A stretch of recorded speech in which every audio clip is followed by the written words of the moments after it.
Hadiza Gabon da kuma sauran masu amfani da manhajar TikTok irin su Kauye Style Material sun aika buɗaɗɗen wasiƙa zuwa ga al'umma kasancewar irin yadda aka hangi yara sama da 70 wayanda ba su isa su ɗauki nauyin kansu ba. An ɗaura musu tarar beli akan naira miliyan 10 kasancewar sun fito sun yi zanga-zanga. Hadiza Gabon ta janyo hankalin al'umma a wani rubutu da ta yi a manhajar TikTok.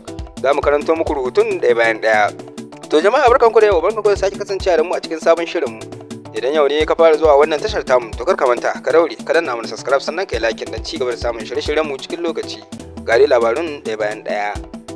Sanin kowa ne wani bidiyo ya bulla na wasu ƙananan yara waɗanda aka kama a Kano da Kaduna da kuma Zaria. Aka gurfanar da su a gaban kotu bayan zaman su kwana 90 a gidan gyaran hali da ke Abuja. An fito da yaran dai dukkaninsu sun fita hayyacinsu kasancewar yunwa ta kama su matuƙa har inda ma wasu ba za su iya tsaye da kafafunansu ba.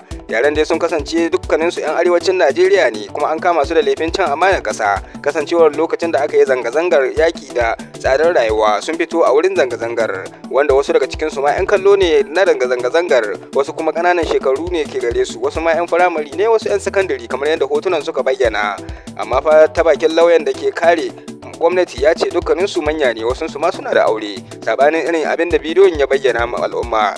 Hadiza Gabon shararriyar 'yan wasan Hausa ta yi wani dogon rubutu har guda 11 a manhajar TikTok inda ta yi bayani ta yi tsokaci ta yi jawo hankali ga al'umma akan wannan lamarin ga kaɗan daga cikin abin da ta rubuta.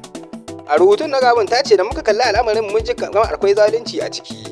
Da ƙara da cewa bidiyon yaran nan da ya fita ya samu amsar cewa babu wani shugaba da ke tausayin mu. Wannan bidiyon dai da ya fita na yaran nan ya nuna cewa ba a sa aiwa yaran kowane yanki haka ba a Najeriya in ba yankin Arewa ba. Gabon dai a rubutun nata ta ƙara cewa mu tambaye kanmu mu al'umman Arewa menene bambancin naira miliyan 10 na beli da kuma kuɗin fansa da Bello Turji ke karɓa duk da bata ambace sunan Turjin ba. Gabon ta jefa tambaya a al'umman arewacin Najeriya kan cewa za mu adana wannan bidiyon domin ya tunatar mu zuwa gaba ko kuma za mu bar shi ne ya bi iska.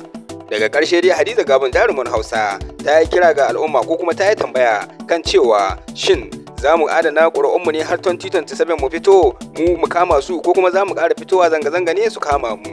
Ƙarshen wannan rahoton kenan. Idan yau ne ka fara zuwa wannan tashar tamu tukar ka manta ka daure ka danna subscribe don ci gaba da samun shirye-shiryenmu cikin lokaci. Mun gode da lokacin ka.